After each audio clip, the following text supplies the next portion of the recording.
मुख्यमंत्री नीतीश कुमार की dream project में एक प्रोजेक्ट यह भी है और जिसका नाम है बापू टावर। यह पटना है और पटना के मध्य में यह स्थित है, 7 एकड़ में फैला हुआ है। लेकिन इसकी जो विशेषताएं हैं उसके बारे में बता दूं कि आधुनिक युग में जिस तरह से डिजिटल की बात कही जाती है, यह पूरी तरह डिजिटल है और यहाँ पे जो लोग आएंगे वह महात्मा गांधी के बारे में पूरी तरह से समझेंगे। नमस्कार, आप देख रहे हैं अमर उजाला में कृष्ण वल्लभ नारायण। इस आधुनिक युग में इस डिजिटल के माध्यम से महात्मा गांधी की पूरी जीवनी यहाँ पे बताई गई है। क्या कुछ है, आइए हम आपको अंदर लिए चलते हैं।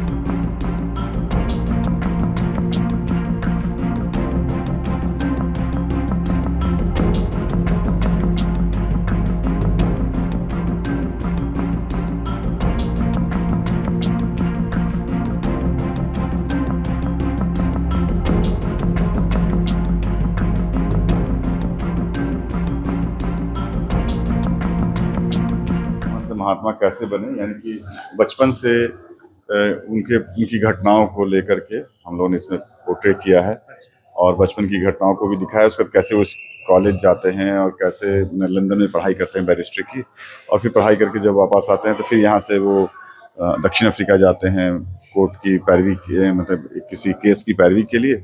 और फिर वहाँ जो भारतीय वहाँ जो रह रहे थे उनके इश्यूज के लिए वो वहाँ लड़ाई लड़ते हैं। नटाल इंडियन कांग्रेस की स्थापना करते हैं ये लोग मिल करके, और वो पूरी जिसमें कि वहाँ जीत होती है प्रवासी भारतीयों की, उसमें हाँ उनके मुद्दों पर सफलता मिलती है। सरकार ने कई जो नए कानून इम्पोज के इनको वापस कर दी। तो इस तरह से ये जब और उसका जब वो वापस लौटते हैं अफ्रीका से, तब जाकर के वो ये जो स्क्रीन है, ये स्क्रीन क्या है सर? ये स्क्रीन में जैसे ये जो आप हिस्ट्री वॉल देख रहे हैं ना, हिस्ट्री वॉल को पहले इस स्क्रीन पे रखा गया है और इस स्क्रीन को विभिन्न सेक्शन है। जब इसमें आप जाएंगे तो इसमें जिस पोर्शन पे आप देखना चाहते हैं उस पोर्शन को हाईलाइट करता हुआ फिर उस पर टेक्स्ट रहेगा। अच्छा, ये किसी एक कॉर्नर को लिया, क्योंकि एक बार में कई चीजें दिखाई गई नीचे 1852 का जैसे। तो ये जो है सर, ये मतलब आम लोग इसको एक्सेस कर सकते हैं। हाँ। या इसके लिए इसको गाइड का इंतजाम? नहीं, ये खुद से ही एक्सेस कर लेते हैं। वो उनको नीचे है, कई बार हम लोग ब्रीफ भी कर देते हैं।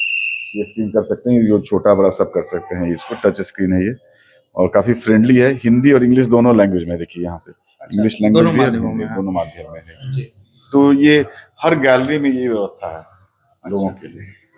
आगे आएंगे और दिखाना चाहेंगे कि ये गांधी जी को अच्छा। और उसका ये विवाह का दृश्य है। फिर यहाँ वो अपने परिवार माँ से आशीर्वाद देकर लंदन जा रहे हैं।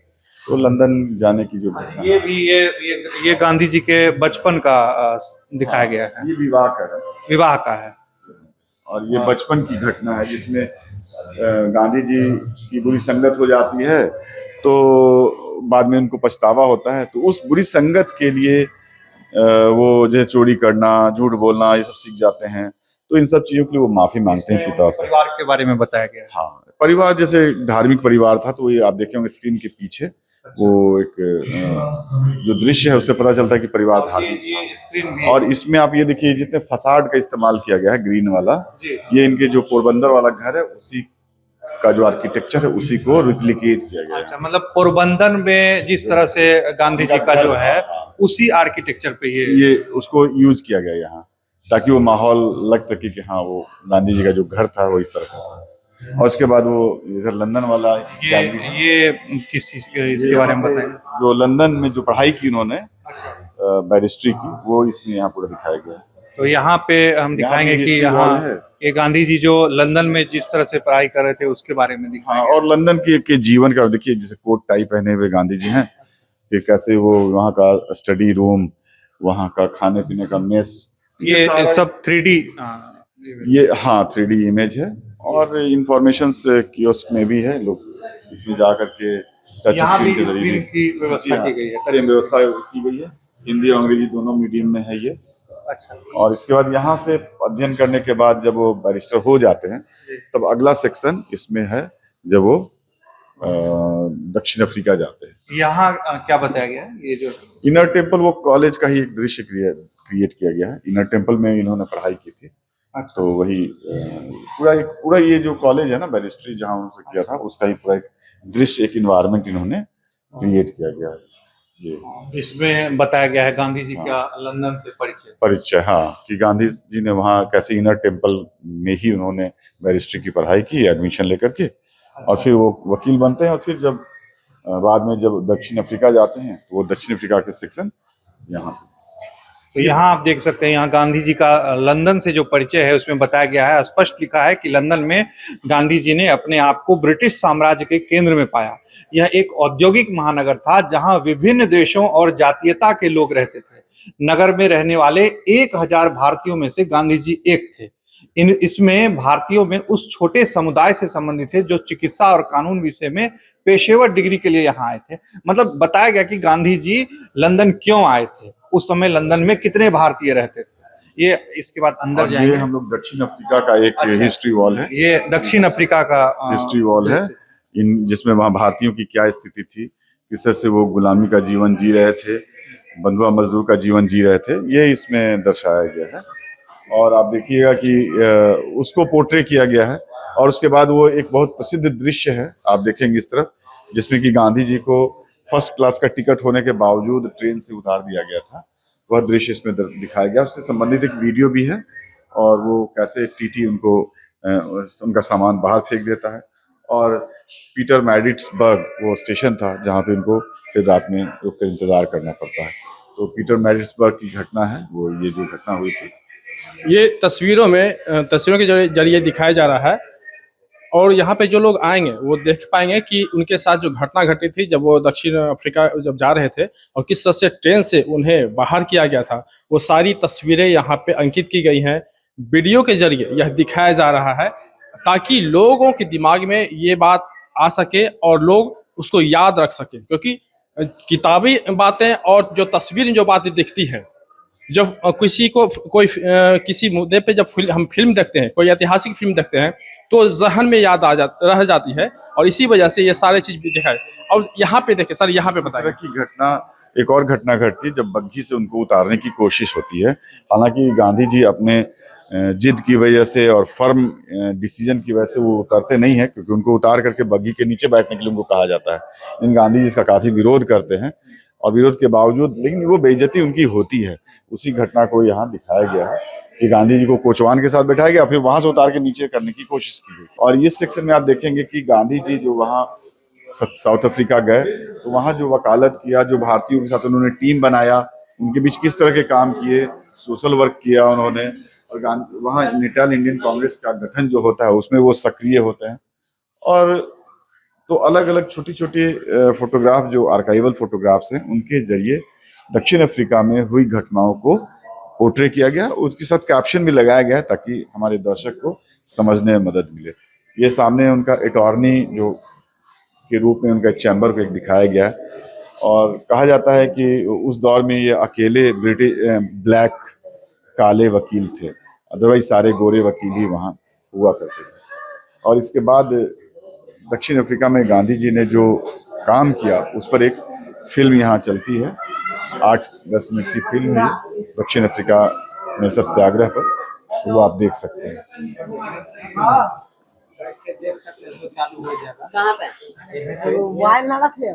देखिए, ऑन कराएंगे, देखिए ऑन कराइए फिल्म। इस स्क्रीन पे यहाँ पे वो 8 मिनट की फिल्म दिखाई जाती है।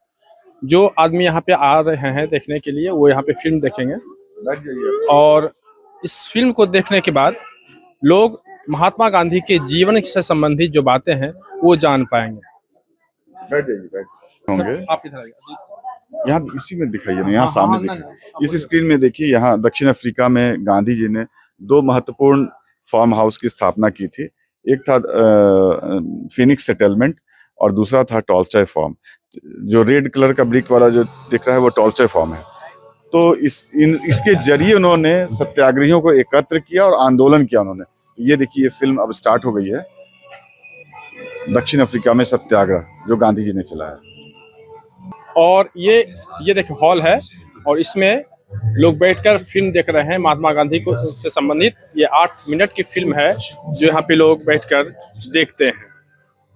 बापू टावर की सबसे खूबसूरत चीज जो है वो हम आपको दिखा रहे हैं।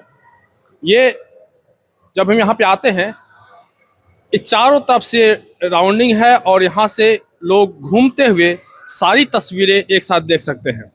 सर क्या कहेंगे? ये जो एक्चुअली बापू टावर दो भाग में बटा हुआ है, दो भाग में बना है। एक भाग जो आयताकार भवन है और दूसरा शंकुकार भवन है, जो ये शंकुआकार का जो आपके सामने दिख रहा है, जिसमें कि रैंप में 5 दीर्घाएं हैं। तो दर्शक के घूमने की व्यवस्था ऐसे है कि पहले वो आयताकार भवन में आते हैं, वहाँ गैलरी देखते हैं, फिर उसके बाद रैंप पे आते हैं और रैंप में वो फिर एक राउंड लेते हैं और उसके बाद फिर से आयताकार भवन में जाते हैं, वहाँ एक अन्य गैलरी में घूमते हैं जहाँ गांधी जी के जीवन की पूरी गाथा दिखाई गई है और उसके बाद फिर वो रैंप में आते हैं। तो इस तरह से ये चलता रहता है और अंत में रैंप में आप देखेंगे नीचे तक कि जो आपको दिख रहा होगा कि नीचे अंत में महात्मा गांधी की जो हत्या हुई थी, वो उस वीडियो से एक तरह से ये पूरी जो जर्नी है हमारी महात्मा गांधी के जीवन को देखने की, वो ख़त्म होती है।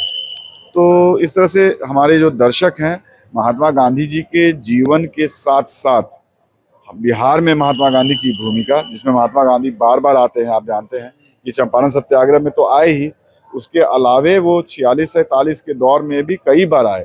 यहाँ पे जब दंगे हुए उस दौरान इन्होंने शांत करने के लिए कई बार यात्राएं की बिहार की। तो गांधी जी का बिहार की यात्राओं को लेकर के भी एक समझदारी बनती है और पूरे भारतीय स्वतंत्रता संग्राम की भी एक समझदारी यहाँ के दर्शकों की इस प्रदर्शनी के जरिए बन जाती है। इस तरह से यह अपने आप में कहना चाहिए कि न केवल बापू टावर एक संग्रहालय, बापू जी के जीवन के बारे में संग्रहालय है, बल्कि ये भारतीय स्वतंत्रता संग्राम के बारे में भी एक पूरी रूपरेखा दर्शकों के समक्ष रखती है। इसके अलावे और क्या है?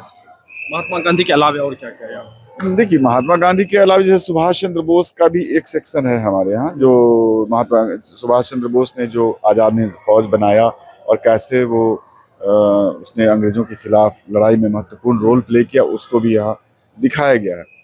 इसके अलावे यहाँ अब एक और कला दीर्घा भी अभी बनाई गई है, जिसमें कि गांधी जी के ऊपर देश के विभिन्न राज्यों के चित्रकारों ने जो पेंटिंग की है, उसको भी हम लोग ने यहाँ डिस्प्ले किया है।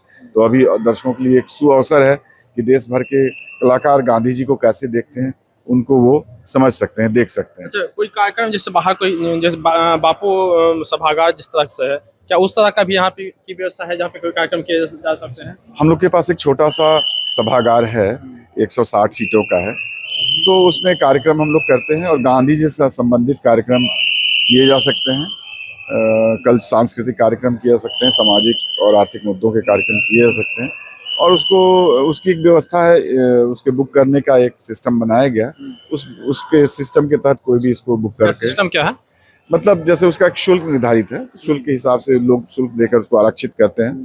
इसके अलावे आने वाले दिनों में हम लोग कैफेटेरिया भी फंक्शनल करेंगे, ताकि जो यहाँ दर्शक आते हैं वो चाय पानी के साथ साथ नाश्ते पानी ये सब का भी प्रबंध उनके लिए हो जाएगा। उसके अलावे दर्शकों के लिए हम लोगों ने एक सोवेनियर शॉप का भी व्यवस्था किया हुआ है। एक नीचे ग्राउंड फ्लोर पे ही एक सोवेनियर शॉप भी हमारा है।